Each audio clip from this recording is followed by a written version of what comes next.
नमस्कार। India debate में आप सबका स्वागत है। मैं हूं आशुतोष पाठक। वैसे अधिकतर लोगों को आज इंतजार होगा कि जंतर मंतर पर क्या हुआ। कुछ खास नहीं हुआ जंतर मंतर पे। उस पे कल एक विशेष बात करूंगा। थोड़ी खबर पुख्ता हो जाए तो विशेष बात मैं करूंगा।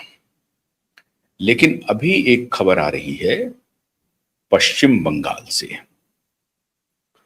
कल तो पार्टी टूट ही गई पूरी तरह से, जिसके बारे में मैंने अभी कुछ देर पहले आपको बताया कि सारे सांसद छोड़ के चले गए, बिल्कुल छोड़ के चले गए। बस औपचारिक घोषणा बाकी है, किसी भी पल वो घोषणा हो सकती है। सांसद चले गए। संगठन को ममता दीदी ने पहले ही डिसॉल्व कर दिया।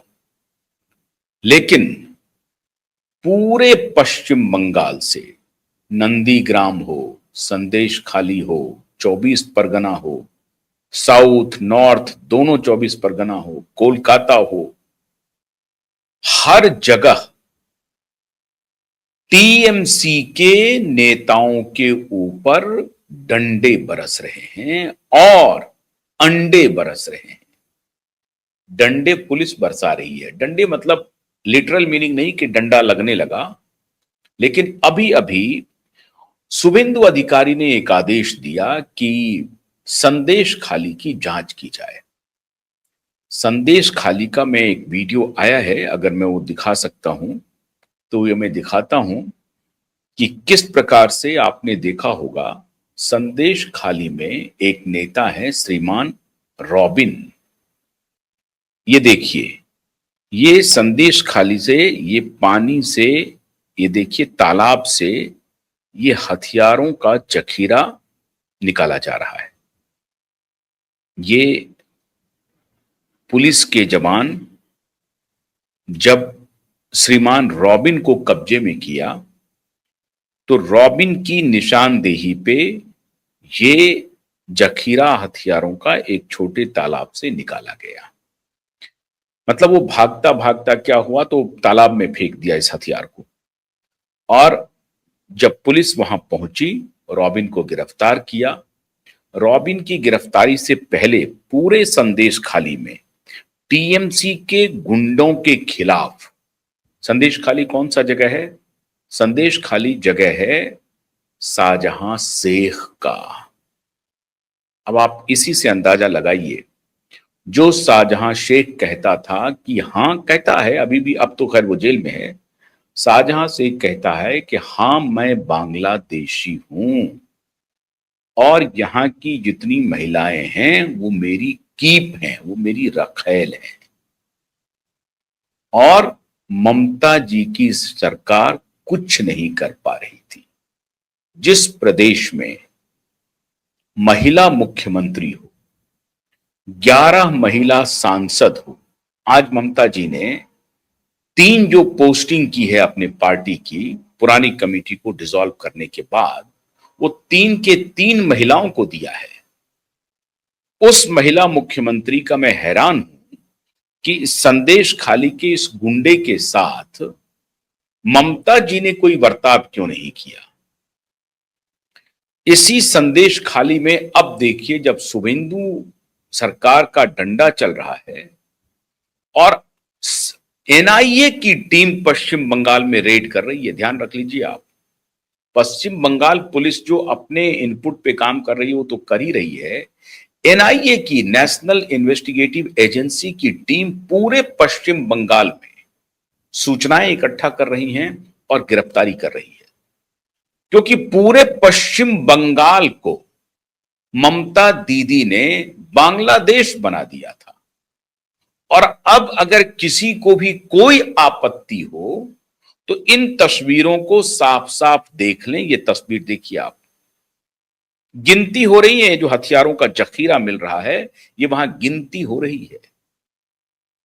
बंगाल पुलिस जो काम कर रही है वो तो कर ही रही है। इतना ही नहीं, सीबीआई, स्टेट की सीआईडी और एनआईए सब मिलकर के पूरे पश्चिम बंगाल में छापेमारी कर रही है।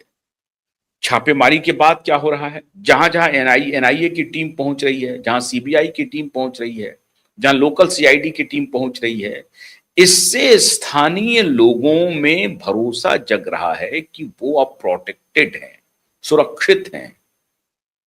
अब उनको लग रहा है कि राम राज्य आया है पश्चिम बंगाल में।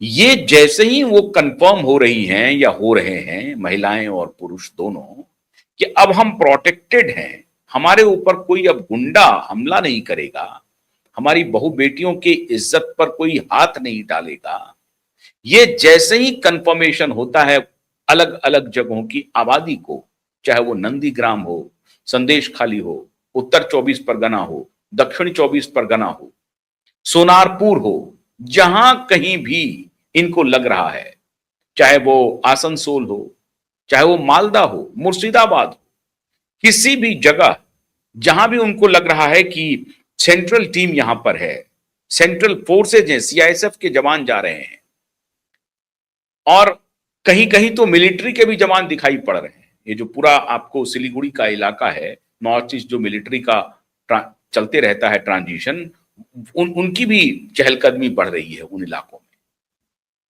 तो वहां की आबादी को पहली बार एहसास हो रहा है कि हम सभी सुरक्षित हैं और टीएमसी के गुंडे अब हमारा कुछ नहीं बिगाड़ सकते हैं।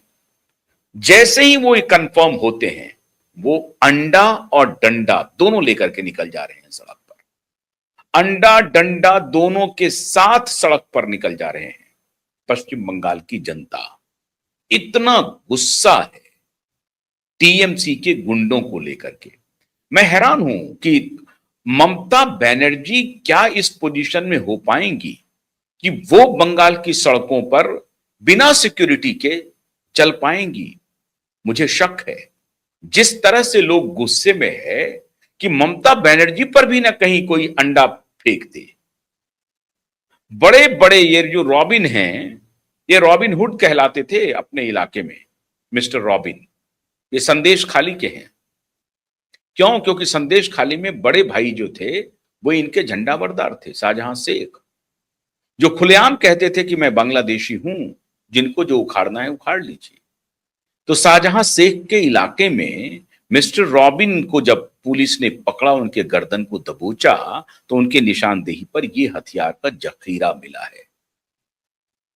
केवल वही हथियार का जखीरा नहीं मिला है, अभी खबर आ रही है कि आरजीकर मामले में जो दबाया जा रहा था पूरे प्रकरण को, उसमें सैकड़ों करोड़ के घोटाले की खबर है, सैकड़ों करोड़ के घोटाले की। और वो पैसा से लूट मचा हुआ था, हथियारों की खरीद फरोख्त हो रही थी, गुंडे मवाली को पाला जा रहा था। कटमनी वाले अब ओपनली आके कह रहे हैं कि मैं पैसा लौटा रहा हूं। एक कटमनी वाले कह रहे हैं कि देखिए, हमने जो पैसे लौटाए हैं वो चुनाव के रिजल्ट के पहले लौटा दिए। मतलब कटमनी वालों को 4 मई के पहले ही पता चल गया था कि पश्चिम बंगाल में दीदी की सरकार जा रही है। मतलब गुंडों को पहले पता हो जाता है, जैसे बहुत सारे पंछी को पता हो जाता है कि मौसम कैसा होने वाला है, बारिश होने वाली है कि तूफान आने वाला है या धूप पड़ने वाली है। उसी तरीके से गुंडों को, माफियाओं को पहले पता चल जाता है लोगों का मिजाज, कि यहां पर सत्ता परिवर्तित होने वाली है या सत्ता रिटेन करेगी। तो इनको पहले ही कटमनी वालों को पता चल गया था कि ममता दीदी की सरकार जा रही है, उसे कोई शक्ति बचा नहीं सकती। तो अब कटमनी वाले आकर के कैमरे पर कह रहे हैं कि देखिए, हमें आप तब गलत कहते जब मैं 4 मई के बाद पैसे को वापस करता। मैं तो 4 मई के पहले ही पैसे को वापस कर रहा हूं। ऐसा नहीं है कि मैं 4 मई के बाद आकर के पैसे को वापस कर रहा हूं, मैं 4 मई के पहले ही पैसे को वापस कर रहा हूं। इसका मतलब है कि मुझे यह लग गया था कि मैंने गलती कर दी है, मैंने गलत पैसा ले लिया है। अभी उनकी ईमानदारी देखिए।